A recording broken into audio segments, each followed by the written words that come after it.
بسم اللہ الرحمن الرحیم۔ السلام علیکم، کیسے ہیں آپ سب؟ امید ہے خیریت سے ہوں گے۔ اللہ پاک آپ سب کو اپنے حفظ و امان میں رکھے اور ہدایت پانے والوں میں شامل فرما دے، آمین یا رب العالمین۔ آج جو وظیفہ میں آپ کے لیے لے کر آئی ہوں وہ تلاش رزق کا ہے، تلاش معاش کا وظیفہ ہے۔ بے حد کارگر اور مفید اور آزمودہ وظیفہ ہے۔ آپ کریں انشاءاللہ تعالی رزق کا یا معاش کا ایسا ذریعہ اللہ تعالی راستہ بنا دے گا، ذریعہ بنا دے گا کہ جو آپ کے وہم و گمان میں بھی نہیں ہوگا۔ وظیفہ بتانے سے پہلے ایک چھوٹی سی درخواست ہے، ہمارے چینل کو سبسکرائب کریں، ویڈیو کو لائک اور شیئر ضرور کریں۔ شیئر صرف اس نیت سے کریں کہ آپ کی وجہ سے کسی اور کے لیے فائدہ ہو جاتا ہے، آسانی ہو جاتی ہے، کسی اور کی مشکل اور پریشانی دور ہو جاتی ہے، تو اللہ تعالیٰ اس کوشش کو آپ کے لیے صدقہ جاریہ کا ذریعہ بنا دے گا۔ اب آپ نے وظیفہ کس طرح کرنا ہے میں آپ کو بتاؤں گی۔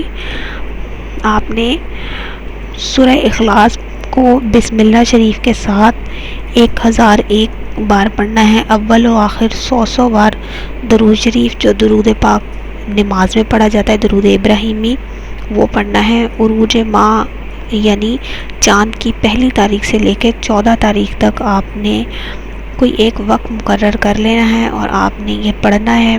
انشاءاللہ تعالی رزق کا ایسا ذریعہ نکل آئے گا، آپ کو خود بھی یقین نہیں آئے گا کہ اللہ تعالی نے یہ آسان راستہ کیسے بنا دیا۔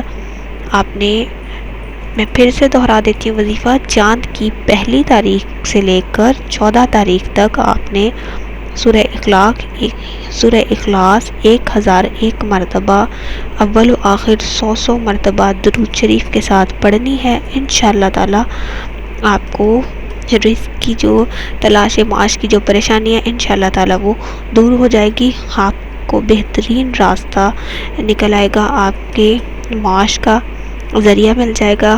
اللہ تعالیٰ آپ کے وظیفے کو قبول منظور کرے۔ اسی کے ساتھ اجازت دیجیے، اگلی ویڈیو کے ساتھ حاضر ہوں گی، تب تک کے لیے اللہ حافظ۔